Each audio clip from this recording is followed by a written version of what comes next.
এই যে আমাদের শোকপিট বা রিচপিট গুলো হচ্ছে, যে 5টা বাড়ি মিলে একটা জায়গায় একটা রিচপিট হবে, এবং সেই জল, আমরা যে জলটা আজকে ব্যবহার করছি প্রতিনিয়ত, সেই জলগুলো কিন্তু আমাদের অপচয় হচ্ছে, মানে কি আমাদের বিভিন্ন জায়গায় ছড়িয়ে যাচ্ছে, সেখান থেকে অনেক জীবাণু তৈরি হচ্ছে, আমাদের ক্ষতি হচ্ছে।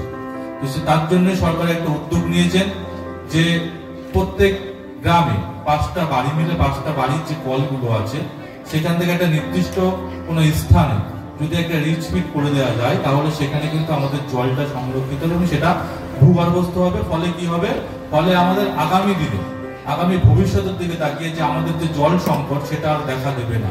কিন্তু বিজ্ঞানীরা বলছেন যদি আমরা এটা আগামী দিনে না করতে পারি, তাহলে কিন্তু ভবিষ্যতে আমাদেরকে অনেক বিপদে পড়তে হবে। যেন আমরা এই বিপদের সম্মুখীন না হই, তার জন্য আমি আপনাদের কাছে আবেদন রাখবো, আপনারা যারা রয়েছেন আপনারা প্রতিবেশীদের কাছে গিয়ে বলবেন যে এই জিনিসটা কিন্তু একটা ভালো উদ্যোগ, ওটা কিন্তু মাটির নিচে করা থাকবে, ওটাকে স্ল্যাব দেওয়া হবে এবং সেখান থেকে সবাই যাতায়াত করতে পারে, ব্যবহার করতে পারে, কোনো ক্ষতি নেই। এটা হচ্ছে মূল ব্যাপার, এটা আপনারা একটু উদ্যোগী হবেন। যদি আমাদের আধিকারিকরা যায়, আপনারা সহযোগিতা করবেন, গ্রামের যারা রয়েছেন, আমাদের দায়িত্বশীল যারা কর্মীরা রয়েছেন, দায়িত্বশীল প্রত্যেকে যে সকল নাগরিকরা রয়েছেন, আপনারা সকলে একটু সহযোগিতা করবেন যাতে আগামী দিনে এই কাজগুলো সুষ্ঠুভাবে গ্রাম পঞ্চায়েত করতে পারে, তাতে আমাদের ভবিষ্যৎটা ভালো হবে।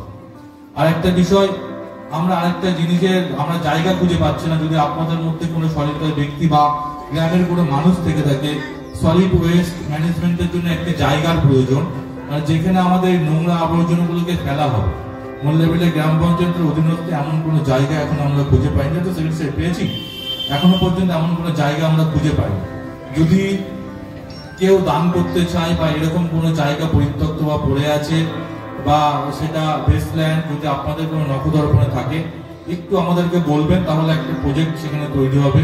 সেখানে আমরা যে প্রতিনিয়ত যে সকল আবর্জনাগুলো ফেলি বা যে সকল জিনিসপত্র ব্যবহার করি, তার একটা ময়লা হয়, সেগুলোকে আমরা নির্দিষ্ট স্থানে একটা ফেলার ব্যবস্থা করব। আমাদের অলরেডি সেখান থেকে আমাদের জেলা থেকে একটা ই-কার্ড গাড়ির ব্যবস্থা করে দিচ্ছে, প্রত্যেকটা বাড়ি থেকে সেই আবর্জনাগুলোকে নেওয়া হবে, নিয়ে একটা নির্দিষ্ট স্থানে সেখানে ফেলা হবে।